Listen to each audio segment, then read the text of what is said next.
The Witches by Roald Dahl. Pictures by Quentin Blake. Chapter 15. The Mouse Burglar. My grandmother hustled me back into my own bedroom and out onto the balcony. "Are you ready?" she asked. "I'm going to put you in the sock now." "I hope I can manage this," I said. "I'm only a little mouse." "You'll manage," she said. "Good luck, my darling." She popped me into the sock and started lowering me over the balcony. I crouched inside the sock and held my breath.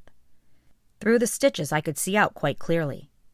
Miles below me, the children playing on the beach were the size of beetles. The sock started swinging in the breeze. I looked up and saw my grandmother's head sticking out over the railings of the balcony above. "You're nearly there," she called out. "Here we go. Gently does it. You're down."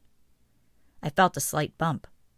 "In you go," my grandmother was shouting. "Hurry, hurry, hurry. Search the room." I jumped out of the sock and ran into the Grand High Witch's bedroom. There was the same musty smell about the place that I had noticed in the ballroom. It was the stench of witches.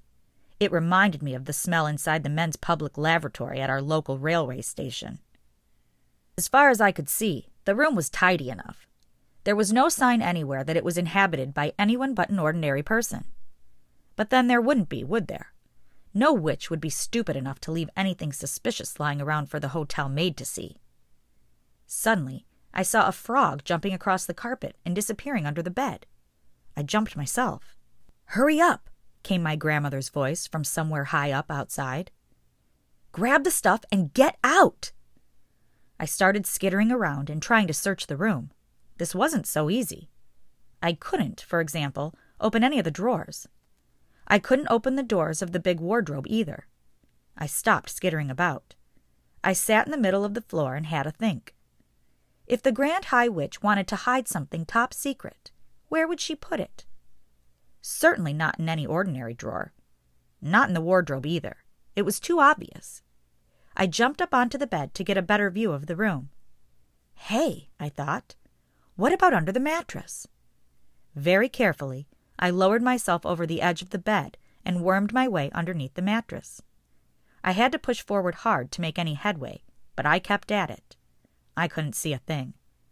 I was scrabbling about under the mattress when my head suddenly bumped against something hard inside the mattress above me. I reached up and felt it with my paw. Could it be a little bottle? It was a little bottle. I could trace the shape of it through the cloth of the mattress. And right alongside it, I felt another hard lump, and another, and another. The Grand High Witch must have slit open the mattress and put all the bottles inside and then sewn it all up again. I began tearing away frantically at the mattress cloth above my head with my teeth. My front teeth were extremely sharp, and it didn't take me long to make a small hole. I climbed into the hole and grabbed a bottle by the neck. I pushed it down through the hole in the mattress and climbed out after it. Walking backwards and dragging the bottle behind me, I managed to reach the edge of the mattress. I rolled the bottle off the bed onto the carpet. It bounced, but it didn't break. I jumped down off the bed. I examined the little bottle. It was identical to the one the Grand High Witch had had in the ballroom. There was a label on this one. Formula 86, it said, Delayed Action Mouse Maker. Then it said, "This bottle contains 500 doses. Eureka!" I felt tremendously pleased with myself. 3 frogs came hopping out from under the bed. They crouched on the carpet, staring at me with large black eyes. I stared back at them. Those huge eyes were the saddest things I had ever seen. It suddenly occurred to me that almost certainly once upon a time they had been children, those frogs, before the Grand High Witch had got hold of them. I stood there clutching the bottle and staring at the frogs. "Who are you?" I asked them. At that exact moment, I heard a key turning in the lock of the door, and the door burst open and the Grand High Witch swept into the room. The frogs jumped underneath the bed again in one quick hop. I darted after them, still clutching the bottle, and I ran back against the wall and squeezed in behind one of the bedposts. I heard feet walking on the carpet. I peeped around the bedpost. The 3 frogs were clustered together under the middle of the bed. Frogs cannot hide like mice. They cannot run like mice either. All they can do, poor things, is to hop about rather clumsily. Suddenly, the Grand High Witch's face came into view, peering under the bed.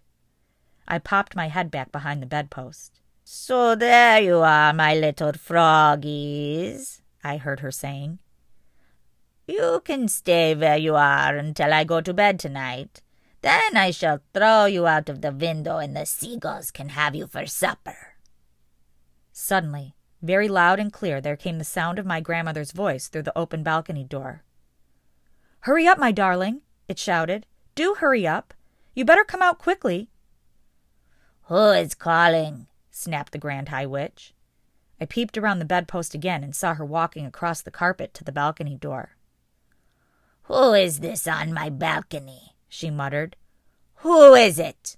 Who dares to trespass on my balcony?"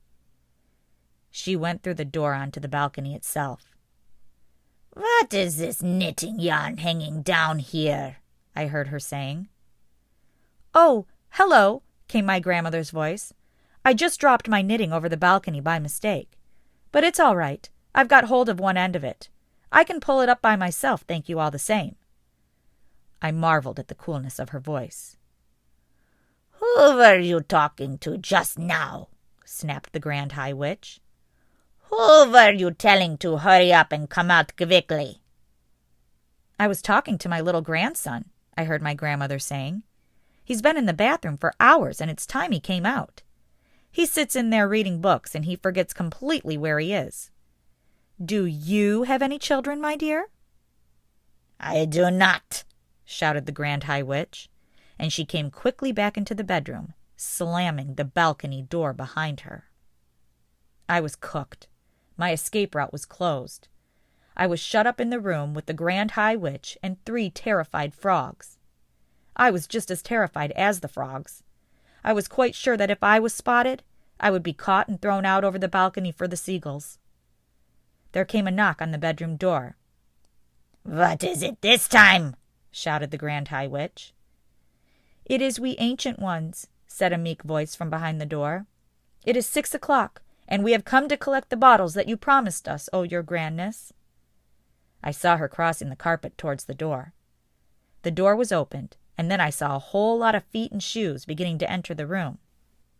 They were coming in slowly and hesitantly, as though the owners of those shoes were frightened of entering. Come in, snapped the Grand High Witch. "Do not stand out there dithering in the corridor. I don't have all night." I saw my chance. I jumped out from behind the bedpost and ran like lightning towards the open door.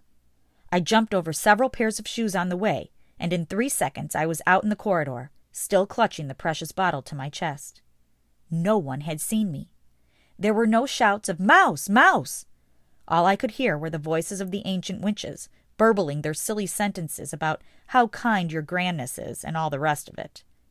I went scampering down the corridor to the stairs and up 1 flight. I went to the 5th floor, and then along the corridor again until I came to the door of my own bedroom. Thank goodness there was no one in sight.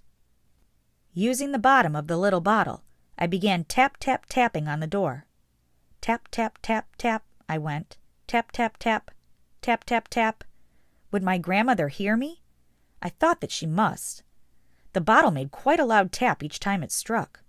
Tap, tap, tap, tap, tap, tap, just so long as nobody came along the corridor. But the door didn't open. I decided to take a risk. "Grandmama!" I shouted as loudly as I possibly could. "Grandmama! It's me! Let me in!"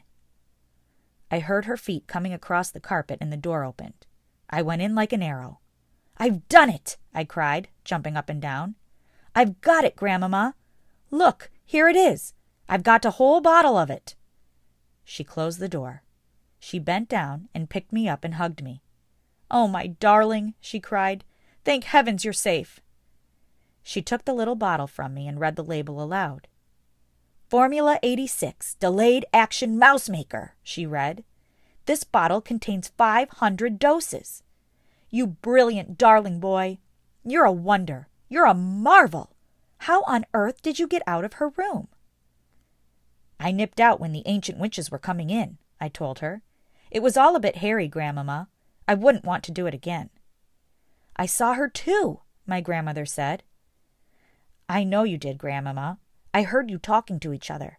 Didn't you think she was absolutely foul?" "She's a murderer," my grandmother said. "She's the most evil woman in the entire world." "Did you see her mask?" I asked. "It's amazing," my grandmother said. "It looks just like a real face." Even though I knew it was a mask, I still couldn't tell. "Oh, my darling," she cried, giving me a hug. "I thought I'd never see you again. I'm so happy you got away." Thanks for listening. If you enjoyed this read aloud, please give it a thumbs up.